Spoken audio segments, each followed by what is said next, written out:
Hello and welcome to this edition of FYI. I'm Elaine Chang-Baxter, the Director of Partnerships for Montgomery County Public Schools. With us in the studio today is Shirley Brandman. Shirley is an education advocate and chair of the Board of Directors for Identity Incorporated. Thank you so much for joining us today. Thanks for having me. Can you tell us what the mission of Identity is? Absolutely. Identity exists to serve Latino youth and their families and to try to support them to reach their highest potential. Where is Identity based and what are the age groups of kids that you guys serve? So our offices are physically located in Gaithersburg, Maryland. We affectionately refer to it as the Pink House because it is in fact a pink house. Actually, that's good to know. Yeah, and it's a location where we have our main staff and where some of our young people do work, but really we are located throughout the community. So services are provided on site in schools, elementary, middle, and high school, and that's really the way that we reach most of our clients. Okay. And what are the services that Identity provides? So really, I think what's unique about Identity is its commitment to really serving young people all along the continuum. So Identity's main focuses are on supporting social emotional well-being, on helping to provide academic support so that young people can be successful in school, and then thinking about their future careers and workforce development, job readiness. So those are the three big categories. Some of the services we provide are before and after school at the elementary level to help kids hit that mark of reading on grade level by third grade, because we know it makes such a difference later on. After school programming at the middle school focuses a lot on STEM and on recreation and soccer. And then Identity is proud to have been awarded the contract to manage 3 of our high school wellness centers. Oh, wow. So those are just places where young people in high school, whatever the issues they may have a safe place to come and get support.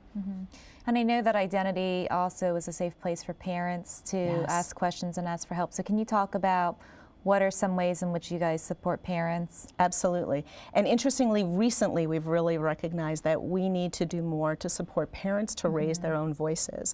So most recently, Identity has started to do some advocacy training with parents because we know that the parents of our young people, like all parents, care deeply about the concerns. Is the school system focusing enough attention, providing the support? Are their young people on track for the success of the future?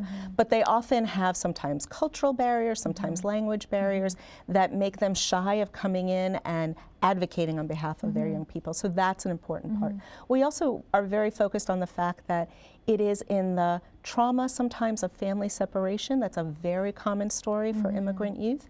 So we try to provide social services to work on smoothing that transition. Young people may have come ahead of their families who follow, and it's been years of separation. Sometimes parents come way ahead of their kids, and when young people show up, there may be a whole different constellation of family. So recognizing that there's a trauma there and trying to provide family reunification support to help ease that, because young people need to have that stability and that care and that well-being to then be academically successful in the future. Can schools or nonprofits who have a Latino youth in need refer them to Identity, or is Identity situated such that wherever they're based in certain school locations, that's the population that they have capacity to serve? How does that work? Yeah, great question. So obviously the schools where we're located are the easiest because we have on-site counselors, Spanish speakers who are right there. But Identity will take calls and does try to reach out to any family to connect them up. If it's not directly our services or our team, they are deeply rooted in the community and can provide help and find help for families. So absolutely share the phone number. That's actually really great to know, because I know that Identity has so many partnerships with so many organizations that I figured if somebody called, they probably have a phone number to refer, if needed. Absolutely, and then can also just make a parent or a school aware of upcoming programs. So for example, last year, Identity sponsored some community-wide forums just advising parents about how immigration laws were changing and the impact that it had. So we will always try to respond to things we hear bubbling up, and hearing from schools is often a way to know that an individual child and family have a need, or even that they're hearing particular concerns that we can help address. I understand that the Latino youth population is growing immensely. Can you talk about that? Absolutely. Here in Montgomery County? Yeah, it's really interesting. So if you think about Montgomery County as a whole, between 2000 and 2017, there was a 90% increase in our Latino population. So statistically, we're about 19% of our community is Latino individuals, and in our school system, it's about 30% of our kids. It was the fastest growing demographic, K through 3.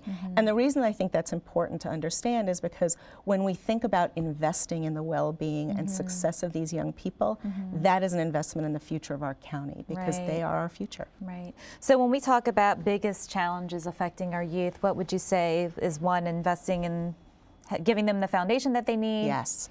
So I think academically we see that often Latino youth are underperforming.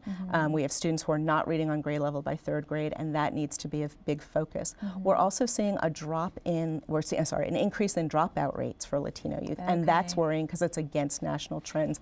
So those are some academic challenges. We recently, Identity, commissioned a study with the University of Maryland School of Social Work. It's on our website. It's called The Promise of Latino Youth, and it really talks about that disconnect. Some of the most heart-wrenching findings are that you have Latino youth in their younger years really excited about their potential and their future, and then you watch them continue through middle and high school and their expectations drop.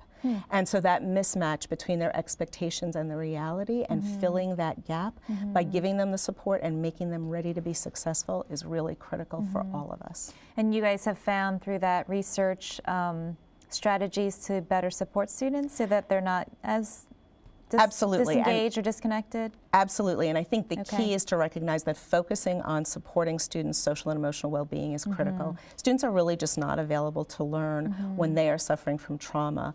You know, the research now about adverse childhood experiences, or ACEs, really shows that we have to be able to support and nurture young people to get them to feel safe and included so that they can succeed. So for us, the keys are kindergarten readiness, reading on grade level by 3rd grade, focusing on graduation rates, focusing on job readiness, but the #1 priority, social and emotional well-being. And as a former principal, I know that if a kid has something going on in their head, they're just not available to learn, and you've got to give them the tools to at least compartmentalize for a little bit, or bigger tools to deal with whatever's going on in order for them to be available. And the trauma is real, the family separation. You know, the Latino population in Montgomery County often came from Central America, from instance of violence, gang violence, war. There is a lot going on that we really need to attend to and heal in order for young people and their families to take full advantage, and for us to integrate them the way that we know, because we benefit from the diversity and experience that they all bring to us. And really some of these kids obviously did not come with their parents. Correct. So that's a whole other many layer. unaccompanied minors, many families that send their children along first, looking for opportunity, but those long periods of separation really is a unique characteristic of this immigrant community that we need to know more about, and frankly that our teachers and principals and school system need to have the tools to be able to recognize and support. What can the community do to provide support to Identity? Well, I would encourage people to go to the Identity website. We have a button about how you can be involved. We're always looking for volunteers. We have a running wish list. For example, recreation is a piece of the programs that we provide too. So we run soccer programs, always looking for equipment for our young people, and then of course financial support gets put to immediate use, buying books, supporting our work and our programs, and getting the services directly to youth and their families. So I understand that Identity is about to celebrate its 20th birthday, or maybe the birthday has already come up. We are in our 20th year. Tell us about that. Yeah, so it's really, it's interesting to think how the community has grown and changed. Absolutely. One thing that makes me really proud to be a board member at Identity is that all of Identity's work is grounded in needs assessments. They start by asking young people and their families, what do you need, where are the struggles, and then programs are developed to meet those. So over the course of the 20 years, some of the work has changed. For example, we started with a focus at the high school level, and trying to serve teens who came and found the integration harder, but realized that now so many of the Latino youth are actually, they are born here to immigrant parents, and they're not hitting their reading targets in elementary school. So it has caused that shift for us to really be focused at elementary, middle, and high, not just at the high school level. We are celebrating our 20th year, bookended. First was the release of this Promise of Latino Youth report, and we're planning a celebration in the fall to honor the resilience and the persistence we see in our young people and our families. So much of that grit and perseverance that we know will serve them well, and we just want to celebrate and take a moment to pause and say, you know, we serve about 3,000 youth and families each year, so Identity's had the opportunity to touch very many youth and families in the community, and we're looking forward to celebrating. I think that's fabulous, and to have the foresight 20 years ago to just create Identity as a resource in the community. Absolutely. Our co-founders, Diego Riburu, who's our current executive director, and Candace Cater, who's actually about to retire, they started, it was actually in DC, and they came to Montgomery County because this is where the Latino community was moving. They started with a focus on health-based issues, and that remains a concern, but really I would say the academics, the social emotional learning, and the job readiness are now the key elements that drive the work. Well, thank you so much for being on the show. I think that you've shared, you know, some details that would be helpful for the community to know if they want to help get involved and support the program, especially when you say things like you need something as simple as, you know, sports equipment. Absolutely. Right? Well, thank you for inviting me. It's wonderful to be able Absolutely. to talk about identity. Absolutely. And thank you for watching. I'm Elaine Chang Baxter. I'm the Director of Partnerships. Join us next time on FYI.